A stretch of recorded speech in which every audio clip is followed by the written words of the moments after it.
दोस्तों जय Hind. SSC GD में इस बार आंसर की जब भी आए, लेकिन आप फिजिकल तैयारी शुरू कर दीजिए। नहीं शुरू कर दिए जाना चाहिए था पहले ही, अभी आप लेट हो गए हो, ठीक है। क्योंकि ज़्यादातर लोग कमेंट कर रहे हैं, कुछ लोग ऐसे आपस में कि हम तो उसी दिन शुरू करेंगे जिस दिन हमारा आंसर की आएगा। तो आंसर की आने के बाद क्या करोगे? कट ऑफ का इंतज़ार करोगे?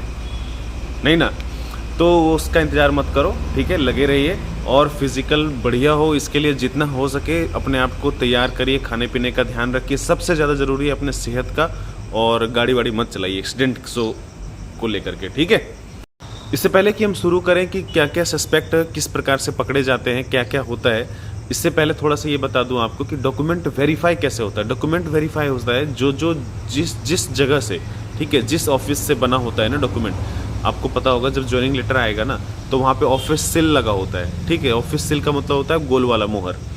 तो उसी प्रकार से जिस ऑफिस में जो डॉक्यूमेंट बनता है वहाँ पे देखना गोल वाला सील लगता है।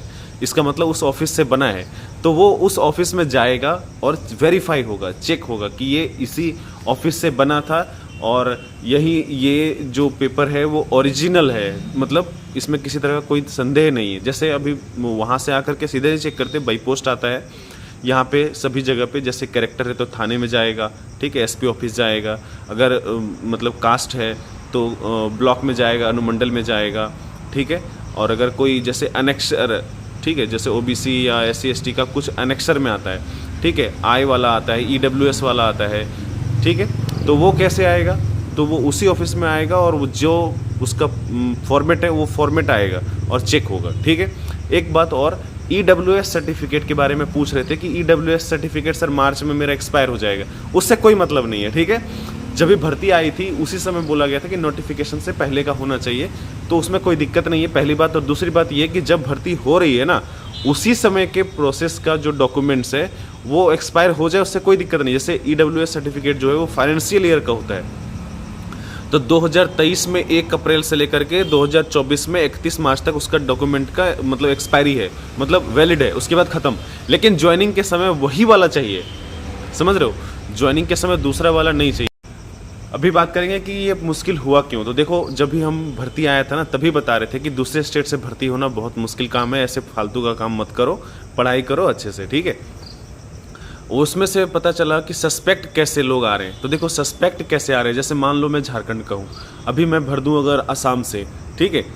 तो ऐसा तो है नहीं कि हम पिछले 10-15 साल से ये मतलब प्रोसेसिंग में होंगे, कर रहे होंगे पिछले 5-7 साल से कि नहीं हमको मेघालय से भर्ती होना है, नहीं है ना। आज अगर हम सोचेंगे तो क्या करेंगे, पहले अपने जो डोमिसाइल वगैरह है वो वहाँ का बनवा लेंगे। लेकिन ये डोमिसाइल बन सकता है, लेकिन पूरा 10वीं 12वीं और उसके बाद का जो सर्टिफिकेट है वो पेन, आधार, वोटर आईडी सब एक साथ तुरंत हो पाएगा? नहीं हो पाएगा। तो ये होते हैं सस्पेक्ट, ठीक है। दूसरी बात कि माइग्रेशन भी भर दिए हों, ठीक है।